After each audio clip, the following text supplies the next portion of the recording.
Somewhere in rural Pennsylvania, a farmer wakes up at 4:30 in the morning. No alarm. He's been doing this since he was 6 years old. By the time the sun comes up, he's already in the field. He doesn't have a tractor. He doesn't have GPS-guided equipment or automated irrigation systems.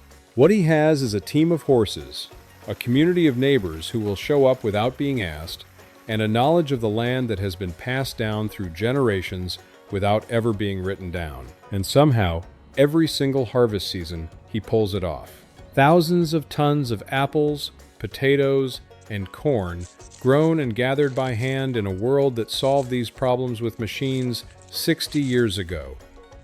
So how does he actually do it? The Amish are one of the most misunderstood communities in America. The common assumption is that they just refuse to use technology out of stubbornness or religion. But that's not really the full picture. The Amish relationship with technology is deliberate. Every tool, every machine, every piece of equipment gets evaluated by the community. The question they ask is simple. Does this bring us closer together, or does it push us apart? Tractors, for instance, pull a farmer away from his neighbors. Horses keep him dependent on them. That philosophy, oddly enough, turns out to produce some of the most efficient small-scale farming operations in the country.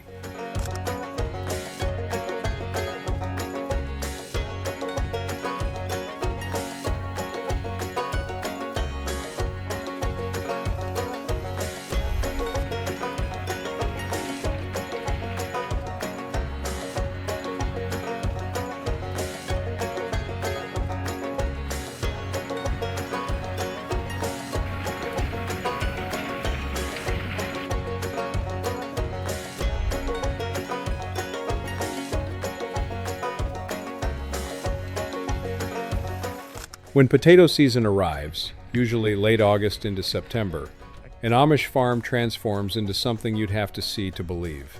A single-family farm might have 20 or 30 people working the same field on the same day, not hired labor. Neighbors, friends, extended family.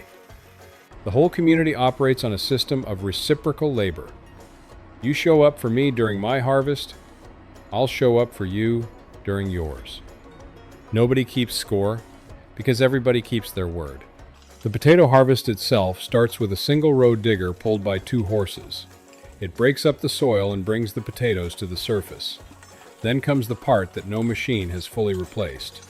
People, walking the rows, bending down, picking up each potato by hand, tossing them into bushel baskets, loading the baskets onto a horse-drawn wagon. A good crew can clear an acre in a single day.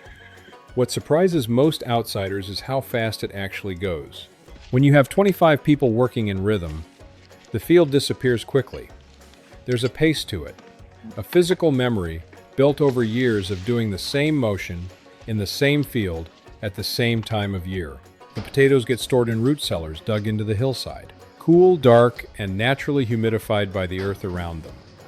Some of those cellars hold 50,000 pounds through winter. No electricity required.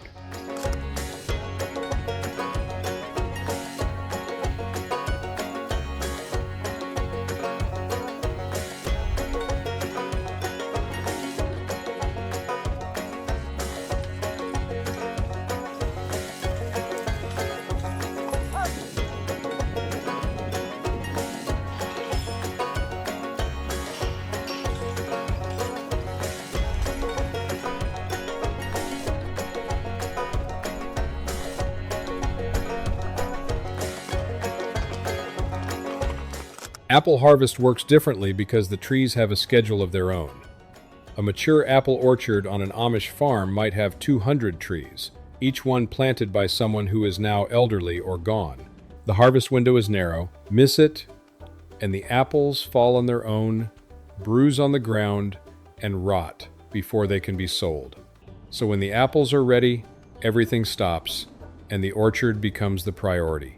Picking crews move through the orchard with canvas bags strapped across their chests, filling them by hand before emptying each load gently into wooden crates to avoid bruising. The phrase "pick by hand" gets used a lot in food marketing, but on an Amish farm it means exactly that.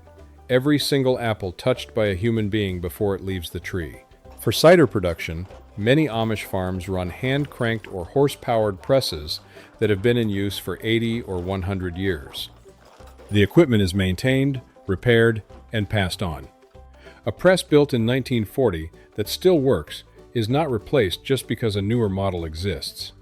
If you like watching how traditional communities do things that the modern world forgot, subscribe. This is the kind of content we make.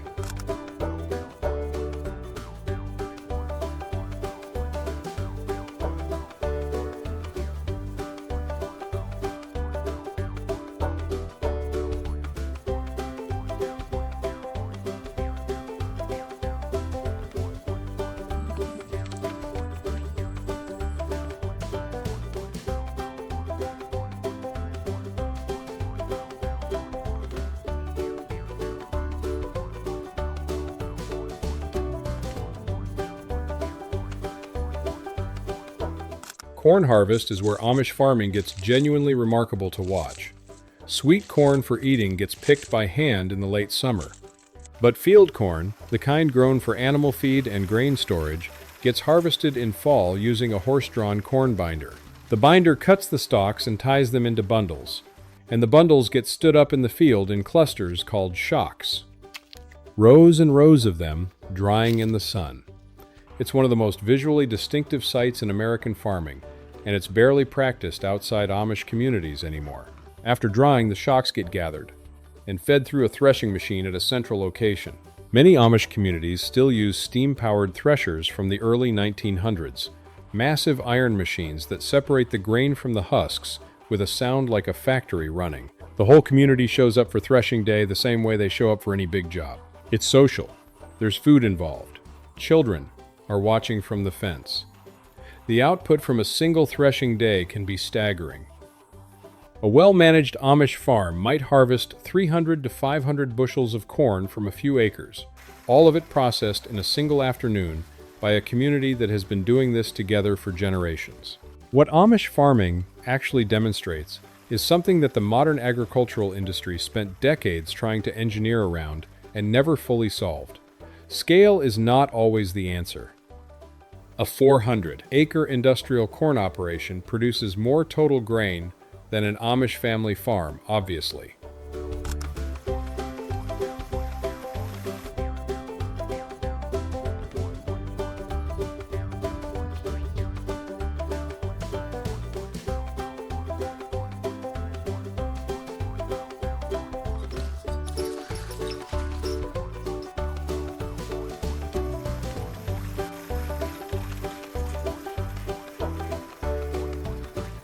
But the Amish farm produces more per acre, wastes less, requires no petroleum inputs beyond what the horses need to eat, and regenerates its own soil fertility through animal manure and crop rotation in cycles that have been refined over 200 years.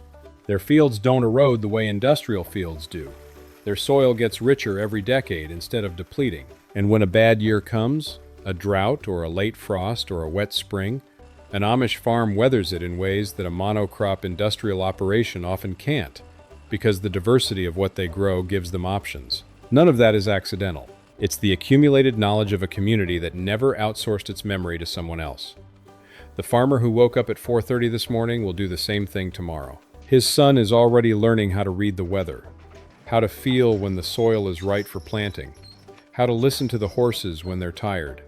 That knowledge doesn't live in a manual or a YouTube video. It lives in the field, in the repetition, in the showing up. That's how thousands of tons get harvested without a single machine that plugs into a wall. There's another story on screen if you're not done yet.